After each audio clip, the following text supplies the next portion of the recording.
प्यारे बंधुओं, आप सभी का हमारे यूट्यूब चैनल मधुशाला तथागत रविंद्र चौहान संपूर्ण हिंदी साहित्य शिक्षण केंद्र अर्थात ऑनलाइन कोचिंग सेंटर में स्वागत अभिनंदन है। आप सभी विद्यार्थियों के लिए मैं जो पाठ्यक्रम चला रहा हूँ हिंदी साहित्य का इतिहास, उसमें हिंदी साहित्य लेखन परंपरा में लगभग अंतिम कड़ी तक मैं पहुंच गया हूँ। इसके बाद मैं रामचंद्र शुक्ल जी तथा हजारी प्रसाद द्विवेदी, डॉक्टर नागेंद्र, सुमन राजे और डॉक्टर बच्चन सिंह जी के इतिहास, हिंदी साहित्य के इतिहास का सम्मिश्रण, यानी कि सबने एक ही मैटर पे क्या कहा है, उससे संबंधित हमने इतिहास जो तैयार किया है, मैं पढ़ाऊंगा आपको, कि ताकि ये न रहे कि जो चीजें रामचंद्र शुक्ल ने कहना छोड़ दिया वो उसको कहीं बच्चन सिंह जी ने कहा हो तो वो छूट जाए। तो आइए, आप सभी के लिए इस कड़ी में, मैं अंतिम कड़ी में चल रहा हूँ, आचार्य नंद दुलारे वाजपेयी जी। इसके बाद हम रामचंद्र शुक्ल जी को लेकर आएंगे। नंद दुलारे वाजपेयी जी की व्यक्तिगत जीवन, उनके द्वारा जो कथन आदि कहे गए थे, स्टेटमेंट आदि, उन्होंने जो आलोचना आदि किया था, उसके बारे में, उनकी विशेषताओं के बारे में हमने आपको विस्तार से बता दिया है। अब आगे आप सभी को मैं आचार्य नंद दुलारे वाजपेयी जी की संपूर्ण रचनाओं के बारे में आपको बताऊंगा। आप उन्हें मैं यहाँ लिख दे रहा हूँ, उनके बारे में डिस्क्रिप्शन थोड़ा बहुत कर दे रहा हूँ, आप उसे नोट कर लीजिए, क्योंकि इनकी कुछ कुछ रचनाएं हैं जिनसे प्रश्न बनता ही बनता है। और इनकी संपूर्ण रचनाएं इसलिए बता रहा हूँ कि हो सकता है कि इस बार उसको न पूछ करके कहीं जो जिनकी महत्ता बहुत कम है साहित्य समाज में, उनको पूछ दें। तो आइए शुरू करते हैं। आचार्य नंद दुलारे वाजपेयी जी की संपूर्ण रचनाएं। तो दोस्तों, ये हमने लिख दिया है नंद दुलारे वाजपेयी जी। इनकी रचनाओं के बारे में आइए विस्तार से पढ़ते हैं। आचार्य नंद दुलारे वाजपेयी ने इनकी जो प्रसिद्धि का कारण बनी है, कहिए तो इनकी इनकी प्रसिद्धि का कारण बनी यह पुस्तक, जिसका नाम है हिंदी साहित्य 20वीं शताब्दी। यह इनकी साहित्य इतिहास की पुस्तक है। कौन सी? हिंदी साहित्य 20वीं शताब्दी। हिंदी साहित्य 20वीं शताब्दी, 20वीं शताब्दी। यह ग्रंथ जो है, हिंदी साहित्य इतिहास का जो ग्रंथ है, यह इनकी प्रसिद्धि का कारण कहिए तो है। इस ग्रंथ से ये बहुत ज्यादा इनको प्रसिद्धि मिली थी और हिंदी साहित्य जगत में इनका नाम समझिए कि इतिहास बन गया है। तो 1940 में इसका प्रकाशन हुआ था। इसका प्रकाशन 1940 ईस्वी में। इस ग्रंथ की एक विशेषता यह है कि यह ग्रंथ आचार्य नंद दुलारे वाजपेयी का प्रथम ग्रंथ है। ठीक है, यह इनकी प्रथम कृति है। प्रथम कृति मतलब इनके द्वारा जो किया गया, जैसे कि कवि के द्वारा जो किया जाता है वही काव्य होता है, वही कविता होती है, वही रचना होती है। कवि कार्य ही काव्य है, हमने बता भी दिया है आप सभी को। तो इनकी हिंदी साहित्य 20वीं शताब्दी, इनकी रचना अगली है जयशंकर प्रसाद।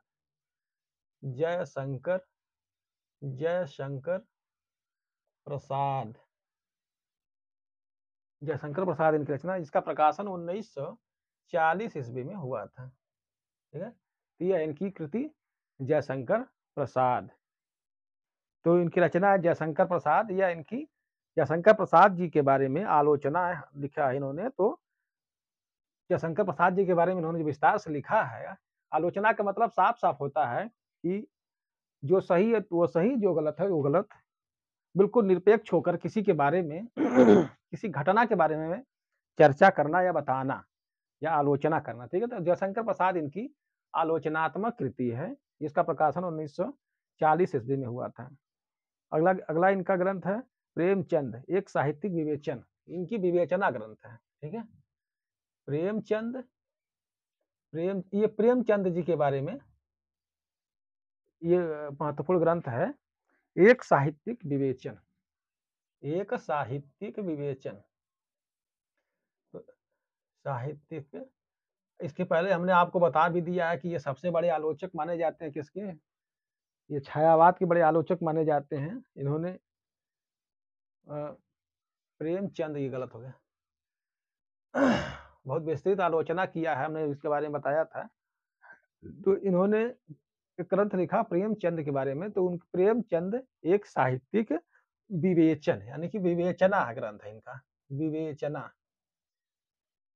नंद दुलारे वाजपेयी का यह एक विवेचना ग्रंथ है।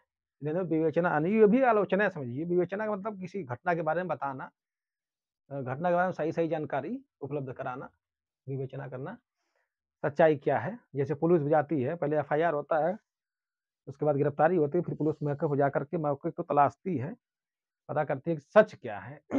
वही है विवेचना। प्रेमचंद एक साहित्यिक विवेचना है। इनका अगला ग्रंथ है आधुनिक साहित्य। चौथा है आधुनिक साहित्य। आधुनिक साहित्य, प्रेमचंद आधुनिक साहित्य, यानी कि जो आधुनिक साहित्य है उसके बारे में इन्होंने चर्चा किया है।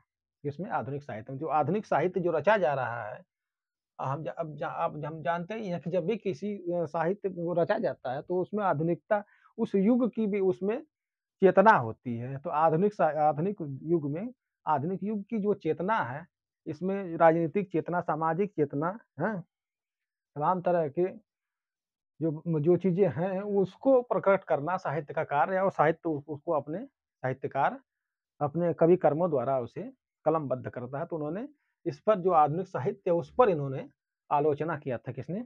आचार्य नंद दुलारे वाजपेयी ने। तो आधुनिक साहित्य, इसका प्रकाशन 1950 ईस्वी में हुआ था।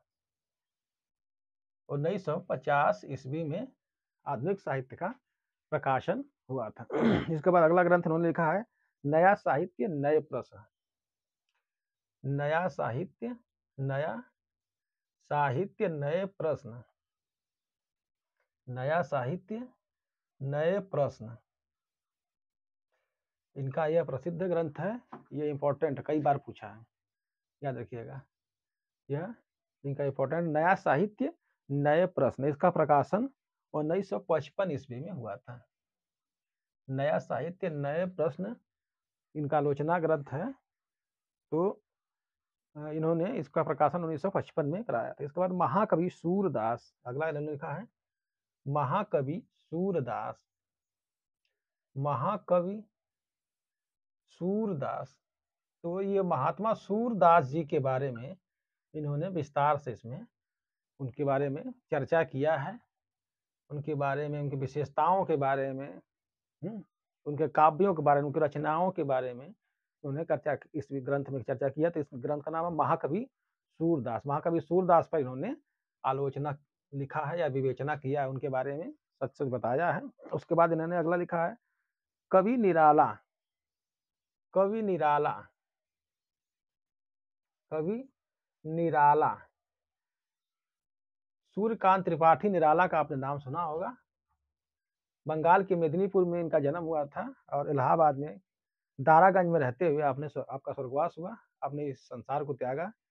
कवि निराला इनका 1965 ईस्वी में प्रकाशित इनका प्रसिद्ध ग्रंथ है, आलोचना ग्रंथ 1965 ईस्वी में, ठीक है, कवि निराला। इनके बाद अगली रचना इनकी है कौन सी?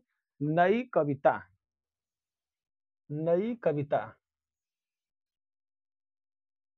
अगली रचना है नई कविता। नई कविता का प्रकाशन 1976 ईस्वी में हुआ था। 1976 ईस्वी में हुआ था। तो नई कविता का प्रकाशन 1976 ईस्वी में हुआ था। इन्होंने नई कविता, यानी जो नई कविता का समय जानते ही है कब है। नई कविता प्रयोगवाद के बाद शुरू हुई थी। इनका ग्रंथ जो नई कविता आलोचना ग्रंथ 1976 में प्रकाशन हुआ था। और आप लोग जान लीजिए कि नई कविता का दौर जो शुरू हुआ था वो 1954 ईस्वी में हुआ था, ठीक है। 1954 ईस्वी में नई कविता का आरंभ हुआ था, जिस पर इन्होंने 1976 ईस्वी में एक नई कविता पर आलोचना करके ग्रंथ प्रकाशित। नई कविता का आरंभ, यानी नई कविता का आरंभ 1854 ईस्वी में हुआ था, याद रखिएगा। नई कविता इनका आलोचनात्मक कृति है। उसके बाद इन्होंने एक लिखा है कवि सुमित्रानंदन पंत। इसके बाद इन्होंने लिखा है कवि सुमित्रानंदन पंत। कवि सुमित्रानंदन पंत, सुमित्रानंदन पंत, ठीक। कवि सुमित्रानंदन पंत यानी कि सुमित्रानंदन पंत जी के ऊपर इन्होंने आलोचना, उनके बारे में लिखा। इसमें इसका प्रकाशन भी 1976 ईस्वी में हुआ था। इसका प्रकाशन भी 1976 ईस्वी में, यानी कि इन्होंने जो आलोचना ग्रंथ में लिखा है, इनमें जयशंकर प्रसाद, प्रेमचंद, एक साहित्यिक विवेचना, आधुनिक साहित्य 1950, नया साहित्य, नए प्रश्न, यह इंपॉर्टेंट है, महाकवि सूरदास, कवि निराला, यानी कि इन्होंने सूरदास पे, निराला पे, प्रेमचंद पे भी लिखा, जयशंकर प्रसाद पे लिखा, और पंत पे लिखा, यानी प्रसाद, पंत, निराला। इसके बाद सूरदास जी पे इन्होंने आलोचना लिखा है। नया साहित्य पर लिखा है इन्होंने, इतना याद करना है आपको। प्रसाद, पंत, निराला याद कर लीजिए। उसके बाद नई कविता महात्मा सूरदास के ऊपर। उसके बाद नया साहित्य प्रेमचंद पे इन्होंने, ध्यान रखिएगा, प्रेमचंद पे इन्होंने, आगे आगे और भी है, मैं भी इसको रोक करके लिखने जा रहा हूँ, मिटाने जा रहा हूँ, आप लोग लिख लीजिएगा। नई कविता के बाद अगला इनका जो ग्रंथ है, नई सुमित्रानंदन पंत के बाद, इसके बाद रस सिद्धांत नए संदर्भ। इन्होंने रस पर विवेचना किया था, रस सिद्धांत, रस सिद्धांत के बारे में इन्होंने विवेचना किया, रस सिद्धांत, ठीक है। इन्होंने कौन सा, रस सिद्धांत नए संदर्भ ग्रंथ, रस सिद्धांत नए संदर्भ, यानी कि जो परंपरागत परिपाटी चली आ रही थी उससे विपरीत इन्होंने अपनी आलोचना में किया होगा कि नए संदर्भ के रूप में इसका रस सिद्धांत कैसा होना चाहिए। तो इसका प्रकाशन इन्होंने 1977 ईस्वी में कराया था। इसको सीरियल आप लोग गा लीजिए, हम इसे करते जा रहे हैं। उसके बाद है साहित्य का आधुनिक युग, साहित्य का आधुनिक युग, साहित्य का आधुनिक युग, इनका प्रसिद्ध ग्रंथ है साहित्य का आधुनिक युग। साहित्य का आधुनिक युग इन्होंने लिखा, जिसका प्रकाशन 1978 ईस्वी में हुआ था। 1978 ईस्वी में इसका प्रकाशन हुआ, साहित्य का आधुनिक युग। इसके बाद अगला ग्रंथ लिखा इन्होंने आधुनिक साहित्य सृजन और समीक्षा। तीसरा लिखा इन्होंने आधुनिक साहित्य, आधुनिक साहित्य, आधुनिक साहित्य, आधुनिक साहित्य सृजन और समीक्षा, सृजन और समीक्षा, और समीक्षा, यानी कुल मिलाकर के ये बहुत बड़े समीक्षाकार रहे, आलोचक रहे। इन्होंने बार बार कई चीजें, हर जगह उन्होंने वही काम किया, आधुनिक साहित्य और आधुनिक साहित्य सृजन और समीक्षा, इन्होंने ये भी समीक्षा ग्रंथ लिखा। इसका प्रकाशन 1978 ईस्वी में हुआ था, 1978 ईस्वी में हुआ था। उसके बाद रीति और शैली, इन्होंने अगला ग्रंथ लिखा है, रीति और शैली, रीति और शैली, इनका प्रसिद्ध ग्रंथ है रीति और शैली, जिसका प्रकाशन 1979 ईस्वी में हुआ था, 1979 ईस्वी में हुआ था। अगला इनका है प्रसिद्ध ग्रंथ रचनावली, रचनावली, इनका रचनावली ग्रंथ है, जो कि यह इन्होंने 8 खंडों में लिखा था। रचनावली को 8 खंड में लिखा था, याद रखिएगा। रचनावली इनका प्रसिद्ध ग्रंथ है, रचनावली, जो कि 8 खंड में लिखा था इन्होंने। इनका है रचनावली। तो रचनावली का प्रकाशन इन्होंने 8 खंडों में करवाया था। कितने, कुल 8 खंडों में। यह इंपॉर्टेंट ग्रंथ है रचनावली, इनका रचना पर इन्होंने। अगला ग्रंथ नंद दुलारे वाजपेयी का है कि पाश्चात्य साहित्य सौंदर्य शास्त्र का इतिहास। अगला ग्रंथ इनका है पाश्चात्य सौंदर्य शास्त्र का इतिहास। तो यह सौंदर्य शास्त्र हमने पहले ही आपको बता दिया था, जब मैं काव्य शास्त्र पढ़ा रहा था। तो पाश्चात्य के उसके परिप्रेक्ष्य में हमने सौंदर्य का नाम लिया था, सौंदर्य शास्त्र के बारे में ज़्यादा से ज़्यादा वहाँ, जैसे यहाँ काव्य का जो आधार यहाँ पे रखा जाता है वो आध्यात्म को रखा जाता है, तो वहाँ आध्यात्म को न सौंदर्य को रखा जाता है कि यहाँ शास्त्रीयता रहती है, तो वहाँ सौंदर्य शास्त्रीयत रहती है, जिसको नंदन शास्त्र, सौंदर्य शास्त्र, काव्य शास्त्र कई नामों से हमने बताया है, उसको देख लीजिएगा। तो पाश्चात्य सौंदर्य शास्त्र का इतिहास का संक्षिप्त इतिहास इन्होंने लिखा है। संक्षिप्त का मतलब थोड़े में इन्होंने लिख दिया है, यानी कि मोटी-मोटी चीज़ें लिखकर इन्होंने इतिहास को पूरा कर दिया है, तो बहुत विस्तार से ना जाए, विस्तार का मतलब बहुत बड़ा भी फ्रॉड हो जाएगा, इसलिए तो इन्होंने पाश्चात्य सौंदर्य शास्त्र का संक्षिप्त इतिहास नामक ग्रंथ भी नंद दुलारे वाजपेयी का ही ग्रंथ रहा है। इसके बाद इन्होंने सबसे इम्पोर्टेंट ग्रंथ लिखा है, इन्होंने क्या लिखा? रस सिद्धांत।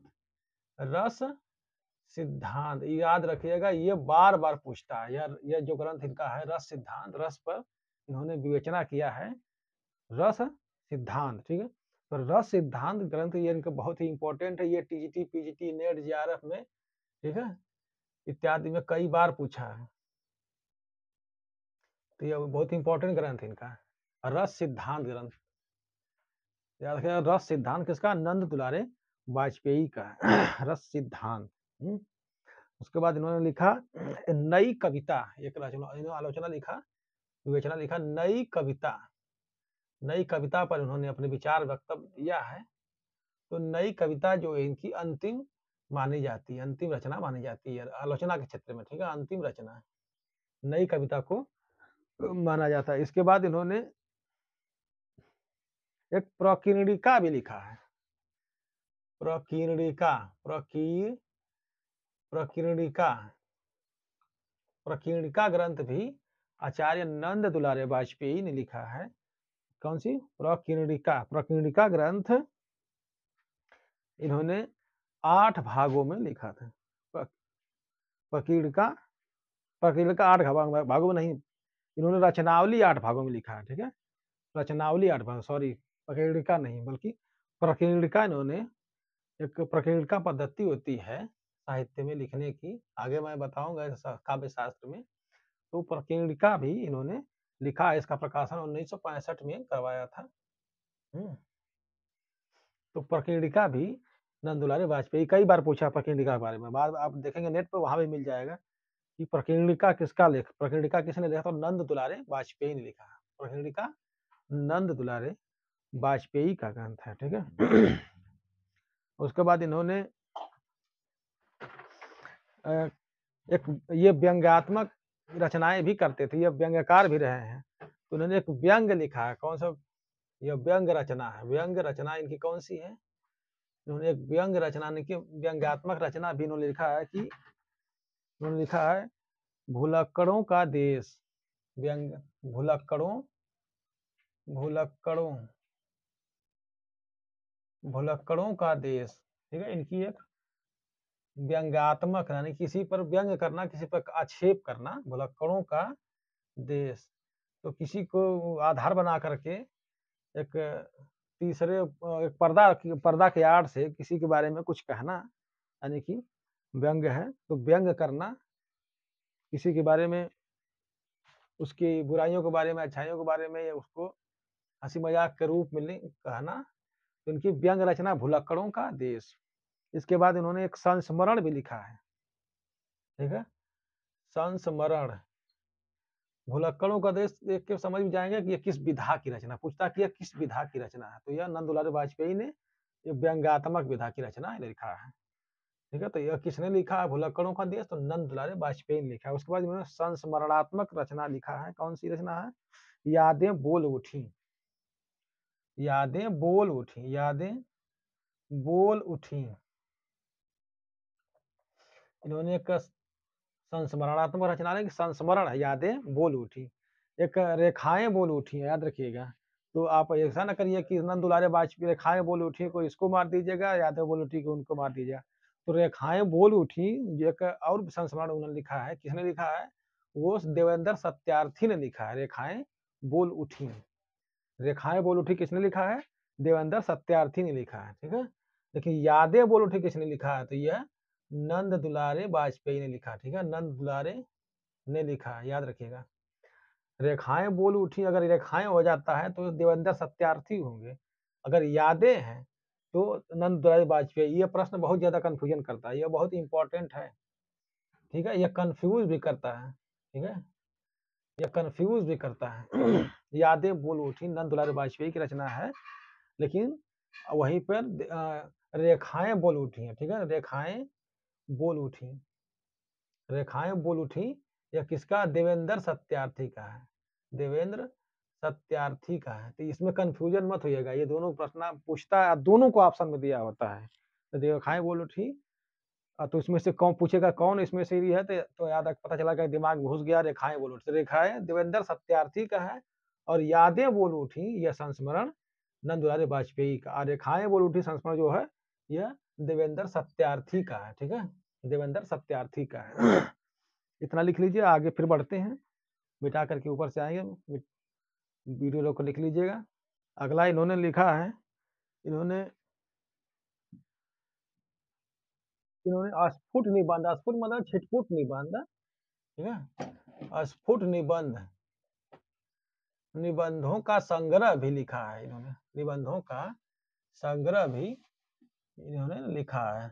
तो इन स्फुट निबंधों का संग्रह कौन कौन? राष्ट्रभाषा की कुछ समस्याएं, राष्ट्रभाषा की, राष्ट्रभाषा की कुछ समस्याएं, भाषा की कुछ समस्याएं, राष्ट्रभाषा की कुछ समस्याएं।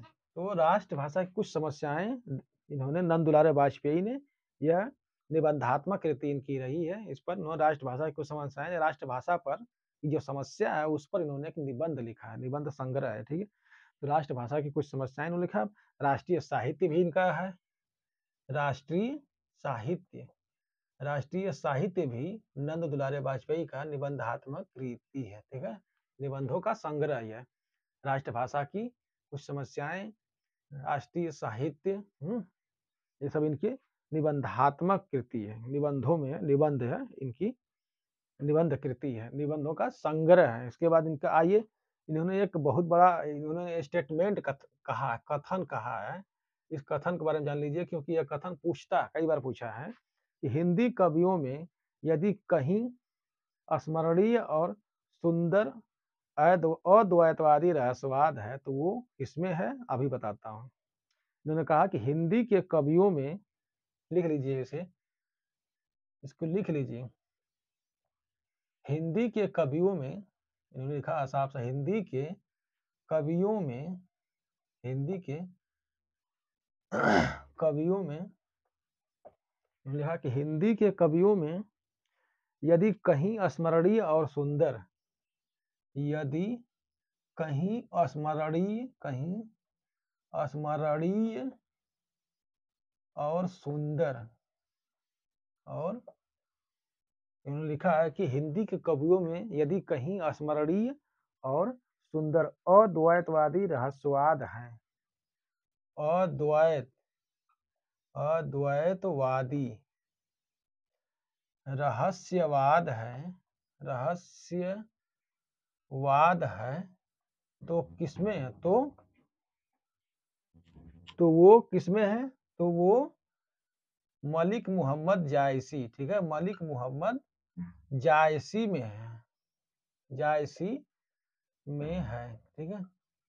याद रखिएगा कि इन्होंने कहा है कि एक बढ़िया स्टेटमेंट दिया है कि हिंदी के कवियों में यदि कहीं स्मरणीय और सुंदर अद्वैतवादी रहस्यवाद है तो वो मलिक मोहम्मद जायसी में है, ठीक है।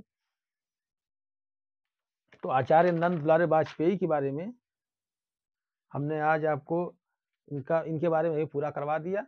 आचार्य नंद दुलारे वाजपेयी ऐसे आलोचक रहे हैं, ऐसे साहित्यकार, कवि, पत्रकार, आलोचक रहे हैं जिन्होंने कई क्षेत्रों में काम किया, निबंध भी लिखे इन्होंने, व्यंग्यात्मक रचनाएं भी लिखी इन्होंने। आलोचना के क्षेत्र में इनका तो पूरा एक छत्र राज रहा है।